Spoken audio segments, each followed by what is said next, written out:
용서와 확신의 말씀 고린도전서 1장 27절에서 29절 함께 교독하시겠습니다.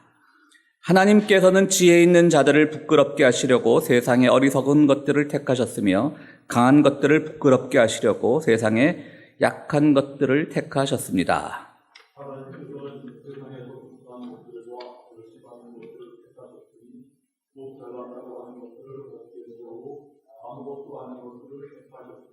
함께 하시겠습니다.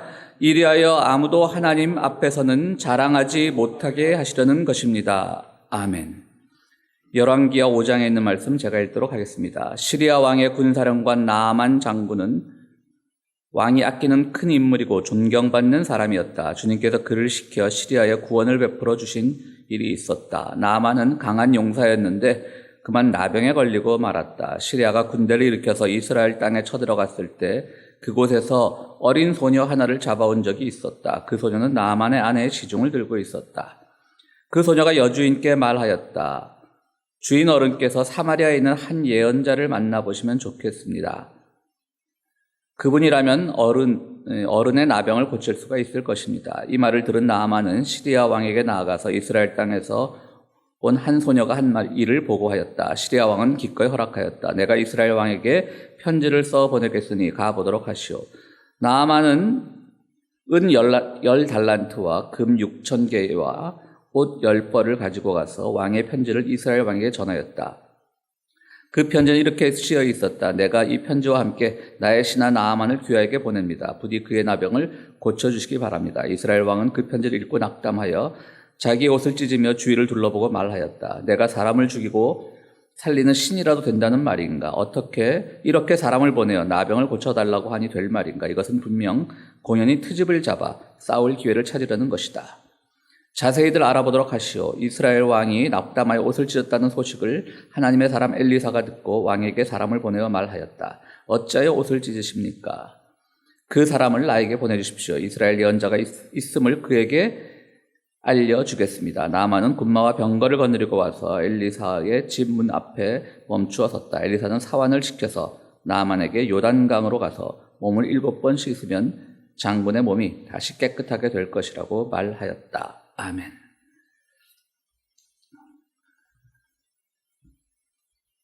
(19세기) 그러니까 1800년대 이 백인들에 의해서 저질러진 인디안 학살은 참으로 끔찍했습니다. 지금 마치 대단한 전사처럼 기억되는 온디드 니니, 그러니까 무릎 꿇은 그러니까 상처 입은 무릎이라고 할 수 있겠죠. 또 피팅 부리니 이런 인디안의 전설적인 주장들이 있긴 했지만 어쨌든 최신 무기 앞에서 그들은 속속 쓰러져 갔고 그 때문에 인디안 학살사가 19세기를 아주 피로 물들였습니다. 그 이후로 인디안들은 저항할 동력을 잃고 백인들이 너네 이제 이곳에서 그만 살고 대대로 살던 땅인데 말이죠. 이곳에서 그만 살고 딴 곳으로 가서 살아라 라고 하면 하는 수 없이 또 옮겨가고 그런 신세가 되고 말았습니다. 오래전에 우리 교회 와서도 선교를 하시는 그 아리조나 지역에서 인디안 선교를 하는 그 안맹호 목사님의 발언에 따르면 우리가 지금 아메리카 인디안을 부르는 용어가 다양하죠. 사실 인디언들이 아닌데 말이죠. 콜럼버스가 그렇게 불렀다라고 해서 아직도 우리가 그렇게 불러야 하느냐라는 질문이 있어서 우리가 원주민이라고 부르는데요. 사실 원주민도 정치적 올바름으로 따지자면 옳은 표현은 아니라고 합니다. 왜냐하면 사실 이 땅은 모두가 어디를 가서 살 수 있는데 거기 원 땅의 주인이 어디 있느냐. 그렇기 때문에 요즘은 먼저 와서 살았다라고 해서 이 아메리칸 인디안들을 향해서 선주민이라고 앞선 선자를 써서 선주민이라고 부르기도 한다고 합니다. 근데 그분의 이야기를 들어보니까 사실 인디언이라고 부르는 것 자체도 그렇게 이제는 다 너무나 공용어처럼 되어 있어서 그들에게 신뢰가 되는 말은 아니라고 합니다. 그래서 오늘 설교 중에 이 용어들이 많이 나올 텐데 저도 막 설교를 하다 보면 원주민, 선주민, 때로는 인디언 이런 말들이 간혹 섞이려도 이해를 해주시기 부탁드립니다. 어쨌든 저항의 동력을 잃은 이 원주민들은 이리저리 쫓겨다니는데요. 미시시피 강변에 살던 그 오세이지기족이라고 하는 인디언들이 있었습니다. 그들은 결국 미시시피 강변에 살다가 어쨌든 막 미국은 산업화가 되기 시작하니까 강은 젖줄 아닙니까? 산업화의 젖줄이다 보니까 이제 그 땅이 탐났던 거죠. 그러니까 쫓아냅니다, 이들을. 그러면서 오클라호마, 척박한 땅이죠. 정말 돌밖에 없는 그런 척박한 땅으로 이 오세이지족을 보내게 됩니다.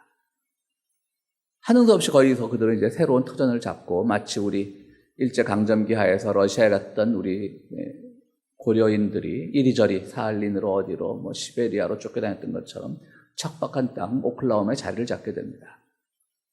그런데 이게 웬일입니까? 그만 오클라호마에 유전이 터지고 말았습니다. 참 백인들이 얼마나 배 아팠겠습니까? 계약서는 다 썼거든요. 자기들은 이제 그 학살도 반성을 하는 의미에서 함부로 쫓아내는 게 아니라 계약서 쓰고 뭐 돈이 들면 뭐 돈도 좀 주고 인디안들 원주민들한테요. 그러면서 그 쫓아냈기 때문에 어쨌든 지금 오클라호마의 그 유전 지역은 원주민들의 소유가 되었습니다. 배가 아픕니다. 야, 저걸 왜 줬지 우리가? 저기가 우리가 부자가 되는 건데.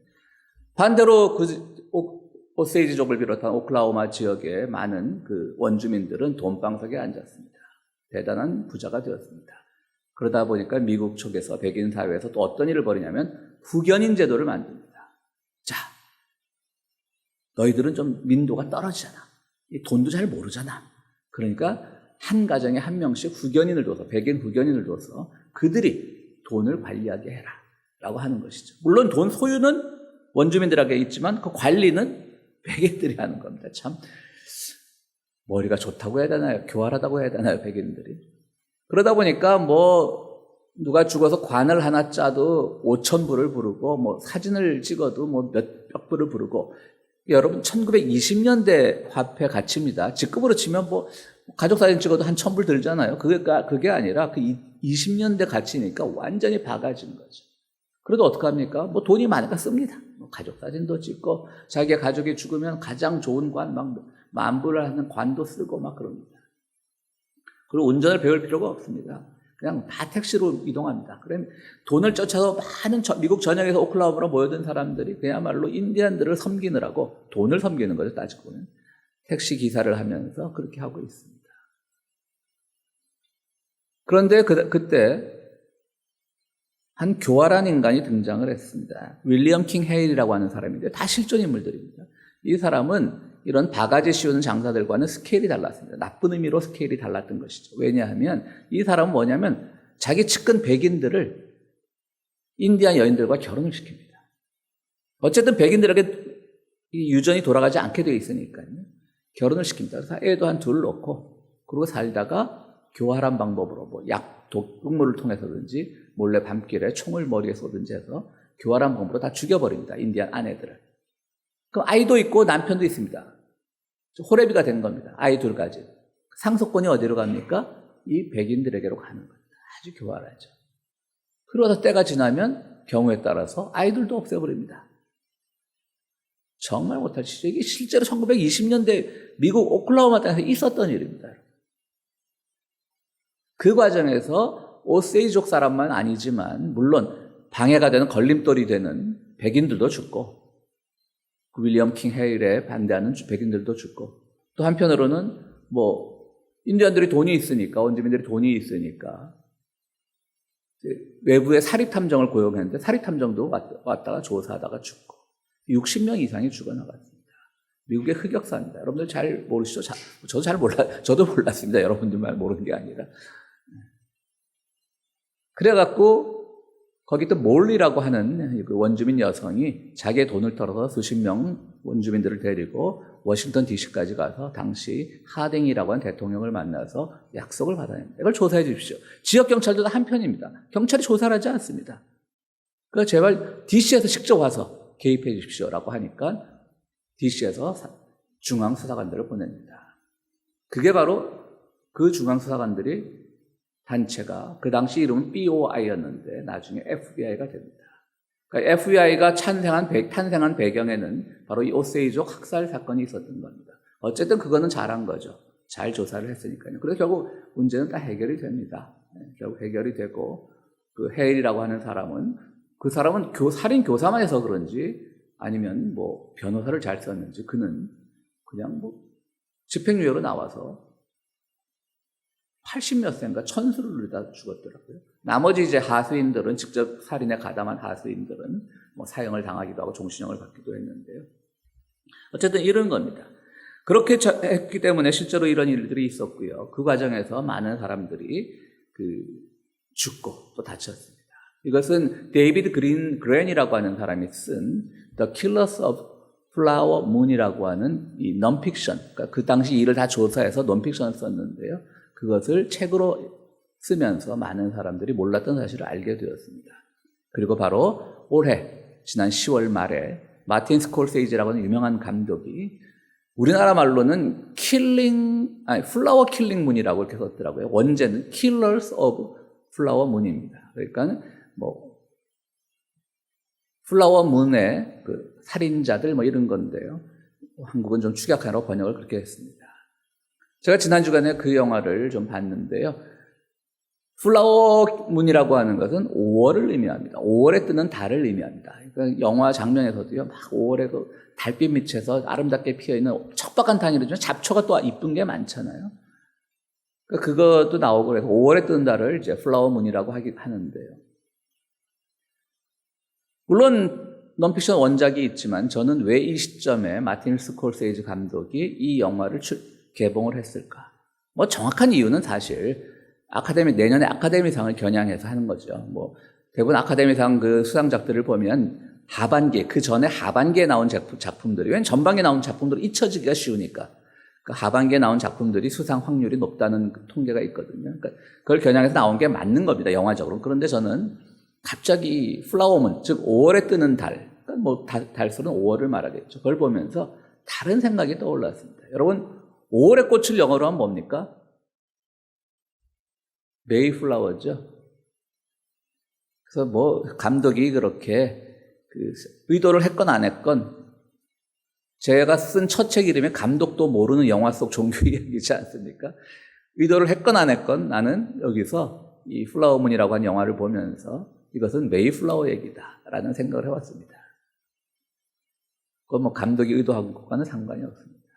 왜 그러냐? 여기서 많은 그 사람들이 자기들이 준 땅에서 석유가 나니까 그 돈을 뺏으려고 하다가 결국 법적으로 뺏을 수가 없으니까 결국 교활한 방법으로 결혼을 시키고 사람들을 죽이고 심지어 결혼까지 한 아내인데 그리고 자기와 아내와 사이에서 태어난 아이들까지 죽이는 경우도 있고 그래가면서 재산을 뺏으려고 했던 그 교활함.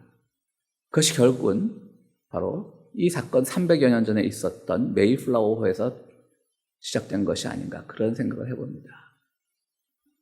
물론 우리는 추수감사절이 되면 메이플라워 1620년에 이곳 플리머스에 도착한 참으로 모진 항해의 고통을 겪고 항해 중에서도 많은 사람들이 죽고 플리머스에 도착한 102명을 생각하면서 그때부터 우리 신앙의 나라, 미국이 신앙의 나라가 됐다. 기독교 신앙의 나라가 됐다라고 말하지 않습니까? 일부분은 맞지만 그러나 그때부터 사실 또 이 백인들이 기독교 신앙의 이름으로 사람들을 차별하고 원주민들을 학대하고 쫓아내고 나중에 일손이 딸리니까 흑인 노예들을 끌어다가 그들을 또 학대하고 차별하고 죽이고 재판 없이 함부로 동네 재판에서 그냥 교수형을 처해서 나무에 매달고 그런 일들을 바로 이 1620년 메이플라워부터 시작이 된 게 아닌가라고 생각합니다. 물론 그전에도 온 사람들이 있었죠. 미국 발견이 아니죠. 상륙을 한 게 1492년이니까 1620년 사이에도 한 200년이 있지 않습니까? 그래도 그 전에 온 사람들은 그런 식으로 이렇게 종교적성이 없었어요. 근데 바로 이 메이플라워 이후부터 종교성을 가지게 되면서부터 굉장한 그런 학살의 역사가 시작되고 차별의 역사가 시작되고 편견의 역사가 시작되고 그런 겁니다. 이건 우리가 백인 역사뿐 아니라 어쨌든 우리 기독교의 입장에 다 한 가족이잖아요. 우리도 같이 반성해야 되는 부분입니다.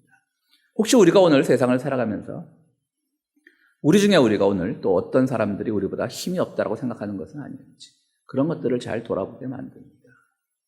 영화에는 그 모든 일을 기획했던 60명 이상 죽는 일을 기획했던 그 윌리엄 킹 헤일이라는 사람이 나오는데 이 사람은 계속 입만 열면 그냥 잠언에서 말씀하시기를 어디서 시편에서 말씀하시기를 나중에 감옥에 갇히니까 누가 나를 재판하냐 판단하지 말라 막 복음서에는 말씀도 외치고 입만 열면 그냥 성경 구절이 줄줄줄줄 나오는 사람이 얼마나 위선적이고 가식적입니까? 그게 바로 미국 기독교 역사가 아닌가 그렇게 생각을 해봅니다.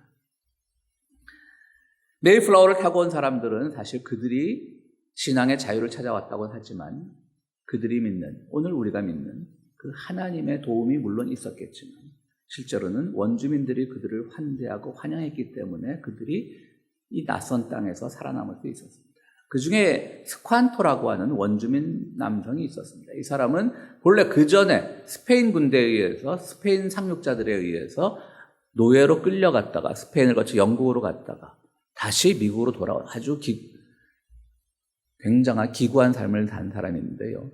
근데 끌려다니다 보니까 영어도 좀 잘하게 되었고 또 기독교도 믿게 되었고 그랬습니다. 그리고 미국으로 돌아왔을 때가 1619년인데요. 바로 그 다음에 메이플라워가 도착해버린 겁니다.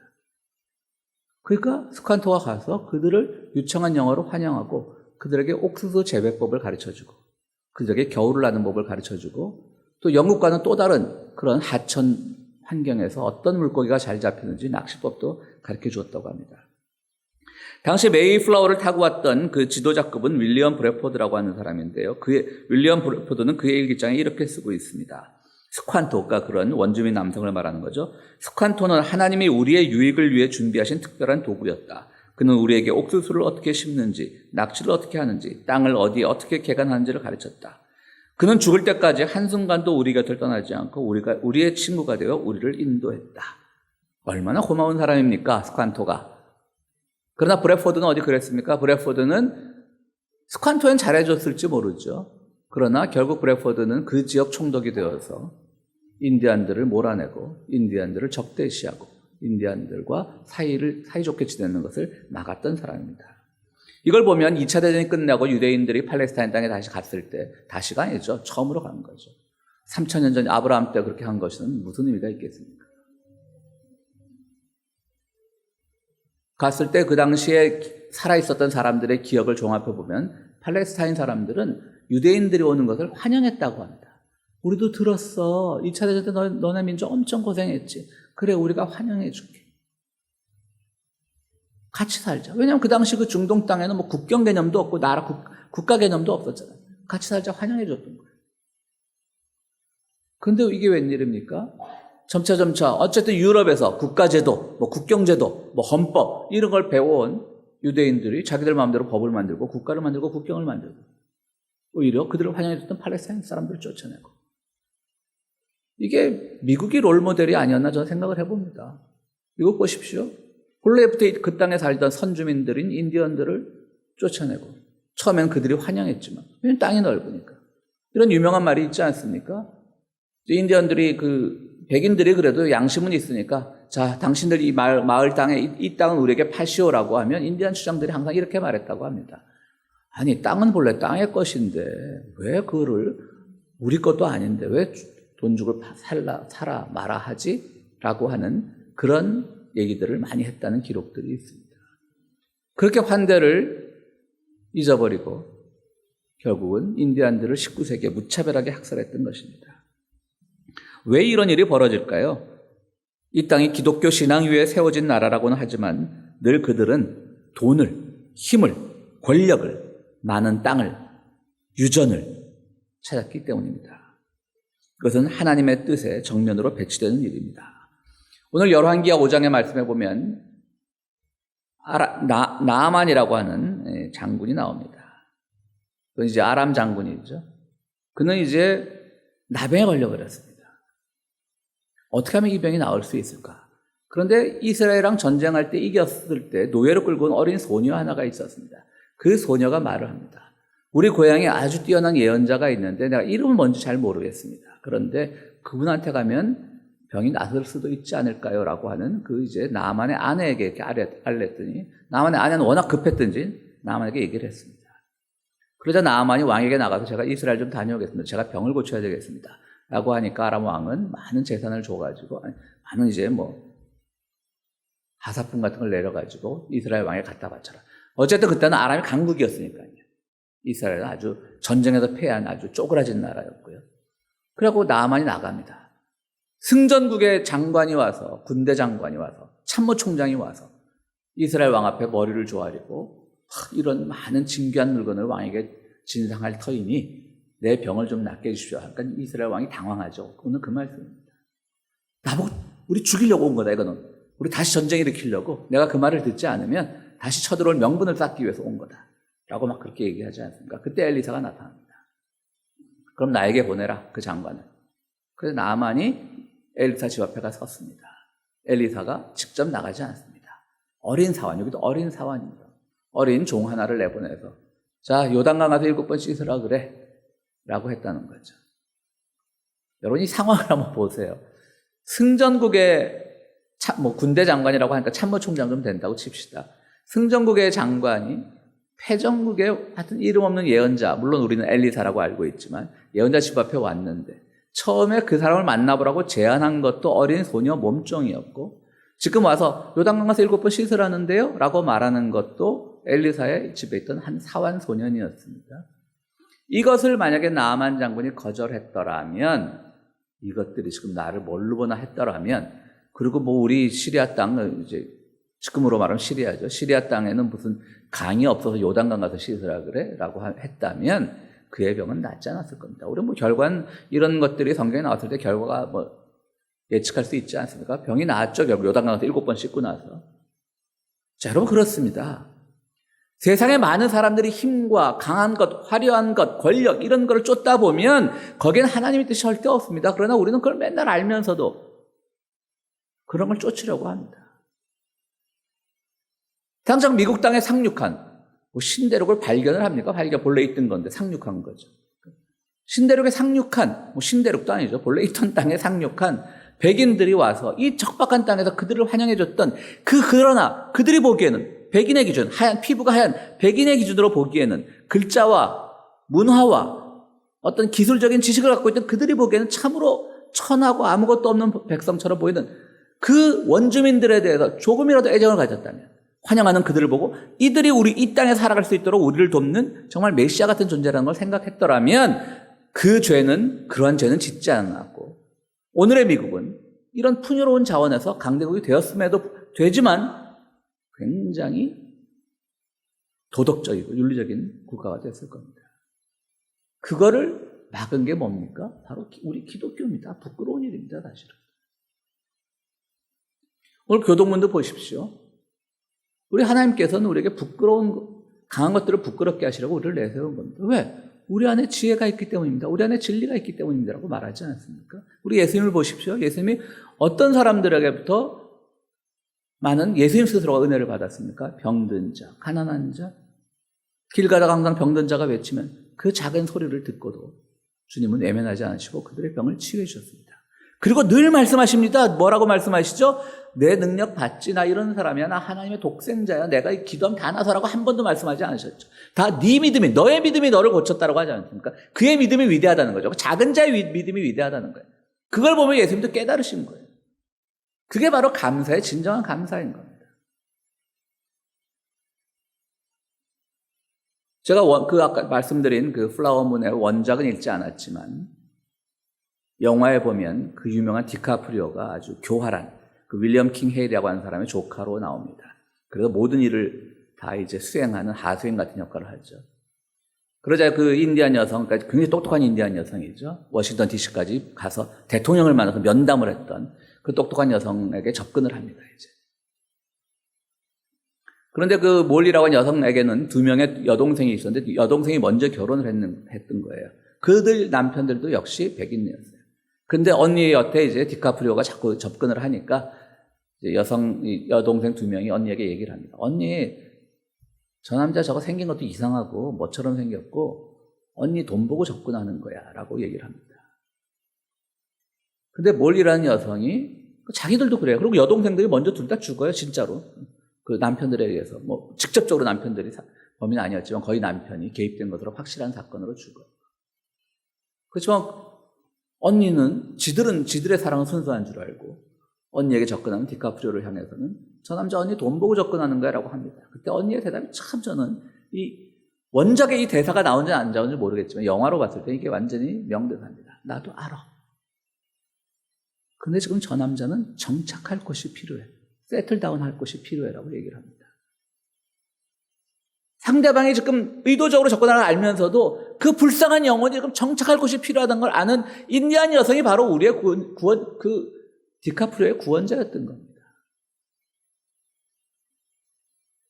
이때까지 나온 그런 인디안과 백인들이 엮이는 영화를 보면 항상 백인들이 구원자죠. 어떻게 인디안 여성을 구원해가 결혼을 해서 뭐 얘기는 그럴듯해요. 인디안 편 들어주는 것 같아요. 원주민 편들. 그래서 막 백인들이 쳐들어오면 그들과 맞서 싸우고 뭐 그런 얘기도 많지 않습니까? 늑대와 함께 춤을도 있고 아주 오래전 영화에 어떤 그 작은 거인이라고 하는 리틀 자이언트라고 하는 더스틴 호프만이 나온 영화도 있었고요. 다들 그런 내용입니다. 백인 남자가 구세주입니다. 구원자입니다. 그런데 이번 이 영화에서는요, 이 원주민 여성이 이 죄 많은 뻔한 돈 때문에 접근하는 돈 보고 이 땅에 왔던 그 백인들을 대변하는 말처럼 그들은 정착할 곳이 필요해. 자기들이 살던 유럽 땅에서 경제적인 이유 때문이든지 종교적인 이유 때문이든지 어떤 이유에서든 쫓겨난 그들, 뻔히 이 땅에, 이 풍요로운 이 땅에 뭔가를 찾아온 것은 알지만, 그러나 우리가 정착할 곳을 내어줘야 되잖아? 여기서 누가 주체입니까? 누가 하나님의 뜻을 실천했습니까? 원주민 여성이죠. 몰디라고 하는 여성이죠. 바로 그겁니다. 오늘 주님은 우리들에게 바로 작은 자들을 보라고 하십니다. 그 작은 자들은 뭐 시혜를 베풀고 동정을 베풀고 가난하니까 이것이 아니라 바로 그들 안에 예수의 모습이 있고 그들을 통해서 우리가 구원을 받을 수 있고 그들 때문에 우리가 왜 믿음을 생활을 해야 되는지 그리고 그것 때문에 우리가 지혜를 얻게 되면 바로 그것이 우리의 감사의 덕목이 되는 겁니다. 그것이 오늘 우리들에게 주시는 말씀입니다. 여러분들 세상을 살아가면서 작은 소리에 귀를 기울이시기 바랍니다. 절대 뭐 시혜한다, 베푼다, 동정한다 이런 의미가 아닙니다. 왜냐하면 그 안에 구원의 소리가 있기 때문입니다. 작은 자들에 주목하시기 바랍니다. 시혜하는 게 아닙니다. 베푸는 게 아닙니다. 그들의 행위 속에 우리가 알지 못했던 구원의 행위가 있을 수 있기 때문입니다.